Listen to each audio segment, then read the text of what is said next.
चलिए आपको सीधे लिए चलते हैं। प्रधानमंत्री नरेंद्र मोदी संबोधित कर रहे हैं शांति निकेतन में।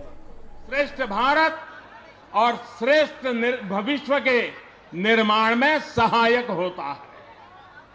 हमारे यहां कहा गया है कि आचार्यात् विद्या विहिता सागिष्ठम प्रापयति इति, यानी आचार्य के पास जाएं, उसके बगैर विद्या, श्रेष्ठता और सफलता नहीं मिलती। ये मेरा सौभाग्य है कि गुरुदेव रविन्द्रनाथ ठाकुर की इस पवित्र भूमि पर इतने आचार्यों के बीच मुझे आज कुछ समय बिताने का सौभाग्य मिला। जैसे किसी मंदिर के प्रांगण में आपको मंत्रोच्चार की ऊर्जा महसूस होती है, वैसी ही ऊर्जा मैं विश्व भारती विश्वविद्यालय के प्रांगण में अनुभव कर रहा हूं। मैं जब अभी कार से उतरकर मंच की तरफ आ रहा था तो हर कदम मैं सोच रहा था कि कभी इसी भूमि पर, यहां के कण कण पर गुरुदेव के कदम पड़े होंगे। यहां कहीं आसपास बैठकर उन्होंने शब्दों को कागज पर उतारा होगा। कभी कोई धुन, कोई संगीत गुनगुनाया होगा। कभी महात्मा गांधी से लंबी चर्चा की होगी। कभी किसी छात्र को जीवन का, भारत का, राष्ट्र के स्वाभिमान का मतलब समझाया होगा। साथियों, आज इस प्रांगण में हम एक परंपरा को निभाने के लिए एकत्र हुए हैं। ये आम्रकुंज लगभग एक सदी से ऐसे कई अवसरों का साक्षी रहा है। बीते कई वर्षों से जो आपने यहां सीखा, उसका एक पड़ाव आज पूरा हो रहा है। आप में से जिन लोगों को आज डिग्री मिली है, उनको मैं हृदयपूर्वक बहुत बहुत बधाई देता हूं और भविष्य के लिए असीम शुभकामनाएं मैं उनको देता हूं। आपकी ये डिग्री आपकी शैक्षणिक योग्यता का प्रमाण है। इस नाते ये अपने आप में महत्वपूर्ण है। लेकिन आपने यहां सिर्फ ये डिग्री ही हासिल की है, ऐसा नहीं है। आपने यहां से जो सीखा, जो पाया, वो अपने आप में अनमोल है। आप एक समृद्ध विरासत के वारिस हैं। आपका नाता एक ऐसी गुरु शिष्य परंपरा से है जो जितनी पुरातन है उतनी ही आधुनिक भी है। वैदिक और पौराणिक काल में जिसे हमारे ऋषि मुनियों ने सींचा, आधुनिक भारत में उसे गुरुदेव रविन्द्रनाथ टैगोर जैसे मनीषियों ने आगे बढ़ाया। आज आपको जो ये सप्तपर्णी का गुच्छ दिया गया है, ये भी सिर्फ पत्ते नहीं हैं, बल्कि एक महान संदेश है।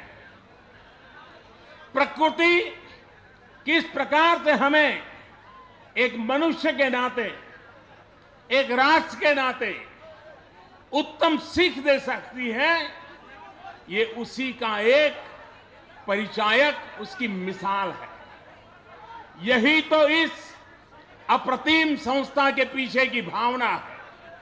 यही तो गुरुदेव के विचार हैं जो विश्व भारती की आधारशिला बनेगी। भाइयों और बहनों,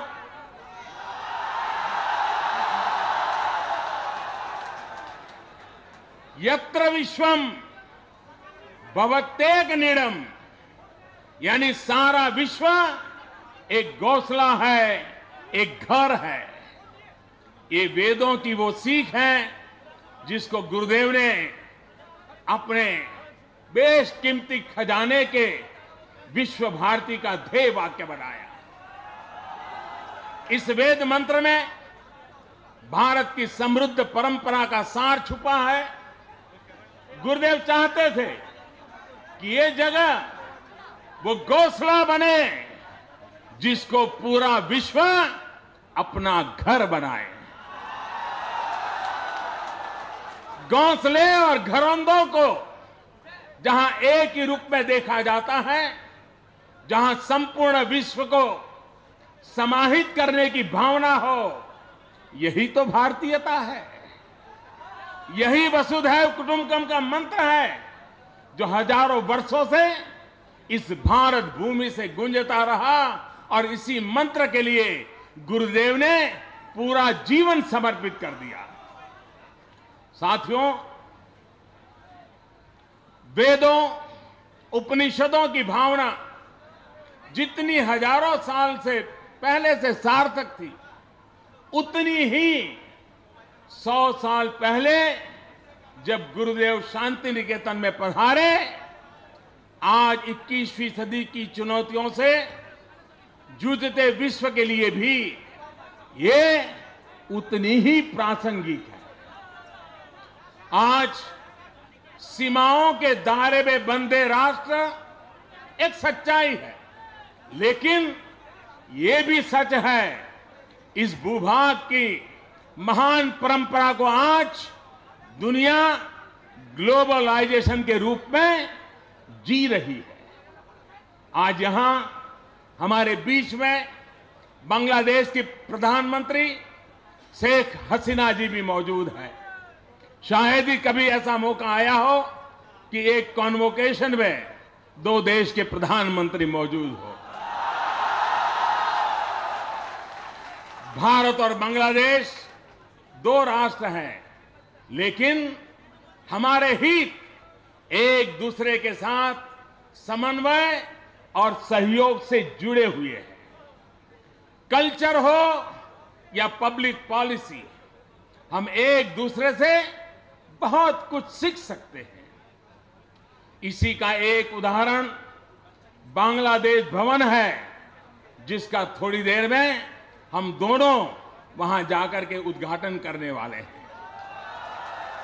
ये भवन भी गुरुदेव के विजन का ही प्रतिबिंब है। साथियों, मैं कई बार हैरान रह जाता हूं जब देखता हूं कि गुरुदेव के व्यक्तित्व का ही नहीं बल्कि उनकी यात्राओं का विस्तार भी कितना व्यापक था। अपनी विदेश यात्राओं के दौरान मुझे अनेक ऐसे लोग मिलते हैं जो बताते हैं कि टैगोर इतने साल पहले उनके देश में आए थे। उन देशों में आज भी बहुत सम्मान के साथ गुरुदेव को याद किया जाता है। लोग टैगोर के साथ खुद को जोड़ने की कोशिश करते हैं। अगर हम अफगानिस्तान जाएं तो काबुलीवाला की कहानी का जिक्र हर अफगानिस्तानी करता ही रहता है, बड़े गर्व के साथ करता है। 3 साल पहले जब मैं तजिकिस्तान गया तो वहां पर मुझे गुरुदेव की एक मूर्ति का लोकार्पण करने का भी अवसर मिला था। गुरुदेव के लिए वहां के लोगों में जो आदर भाव मैंने देखा था वो मैं कभी भूल नहीं सकता हूं। दुनिया के अनेक विश्वविद्यालयों में टैगोर आज भी अध्ययन का विषय है। उनके नाम पर चेयर्स हैं। अगर मैं कहूं कि गुरुदेव पहले भी ग्लोबल सिटीजन थे और आज भी है तो गलत नहीं होगा। वैसे आज इस अवसर पर उनका गुजरात से जो नाता रहा उसका वर्णन करने के मोह से मैं खुद को रोक नहीं पा रहा। गुरुदेव का गुजरात से भी एक विशेष नाता रहा। उनके बड़े भाई सत्येंद्रनाथ टैगोर, जो सिविल सेवा ज्वाइन करने वाले पहले भारतीय थे, काफी समय वे अहमदाबाद में भी रहे थे। संभवतः वो तब अहमदाबाद के कमिश्नर हुआ करते थे। और मैंने कहीं पढ़ा था कि पढ़ाई के लिए इंग्लैंड जाने से पहले सत्येंद्रनाथ जी अपने छोटे भाई को 6 महीने तक अंग्रेजी साहित्य का अध्ययन वहीं अहमदाबाद में कराया था। गुरुदेव की आयु तब सिर्फ 17 साल की थी। इसी दौरान गुरुदेव ने अपने लोकप्रिय नॉवेल सुदत पाषाण के महत्वपूर्ण हिस्से और कुछ कविताएं भी अहमदाबाद में रहते हुए लिखी थी। यानी एक तरह से देखें तो गुरुदेव के वैश्विक पटल पर स्थापित होने में एक छोटी सी भूमिका हिंदुस्तान के हर कोने की रही है, उसमें गुजरात भी एक है। साथियों, गुरुदेव मानते थे कि हर व्यक्ति का जन्म किसी न किसी लक्ष्य की प्राप्ति के लिए होता है। प्रत्येक बालक अपनी लक्ष्य प्राप्ति की दिशा में बढ़ सके, इसके लिए योग्य उसे बनाना, इसमें शिक्षा का महत्वपूर्ण योगदान है। वो बच्चों के लिए कैसी शिक्षा चाहते थे, इसकी झलक उनकी 2 कविताओं पावर ऑफ अफेक्शन और बंग माता में हम अनुभव कर सकते हैं। वो कहते थे कि शिक्षा केवल वही नहीं है जो विद्यालय में दी जाती है।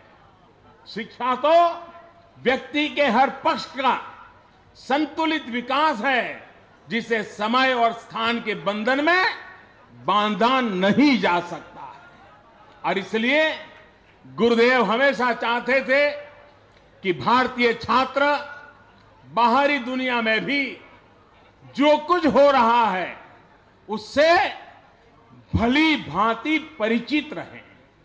दूसरे देशों के लोग कैसे रहते हैं, उनके सामाजिक मूल्य क्या है, उनकी सांस्कृतिक विरासत क्या है, इस बारे में जानने पर वो हमेशा जोर देते थे। लेकिन इसी के साथ वो ये भी कहते थे कि भारतीयता नहीं भूलनी चाहिए। मुझे बताया गया है कि एक बार अमेरिका में एग्रीकल्चर पढ़ने गए अपने दामाद को चिट्ठी लिखकर भी उन्होंने ये बात विस्तार से समझाई थी। और गुरुदेव ने अपने दामाद को लिखा था कि वहां सिर्फ कृषि की पढ़ाई ही काफी नहीं है, बल्कि स्थानीय लोगों से मिलना जुलना ये भी तुम्हारी शिक्षा का हिस्सा है।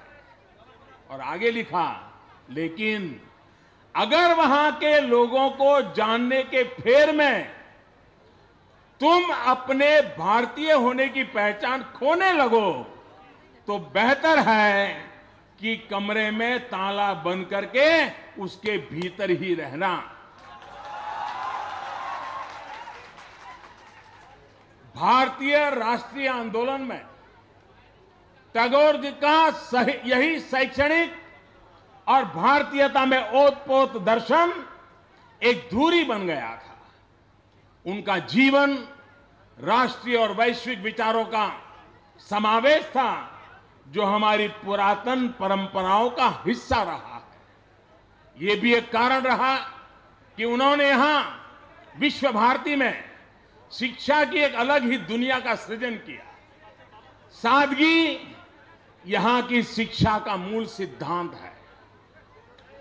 कक्षाएं आज भी खुली हवा में पेड़ों के नीचे चलाई जाती हैं, जहां मनुष्य और प्रकृति के बीच सीधा संवाद होता है। संगीत, चित्रकला, नाट्य अभिनय समेत मानव जीवन के जितने भी आयाम होते हैं, उन्हें प्रकृति की गोद में बैठकर निखारा जा रहा है।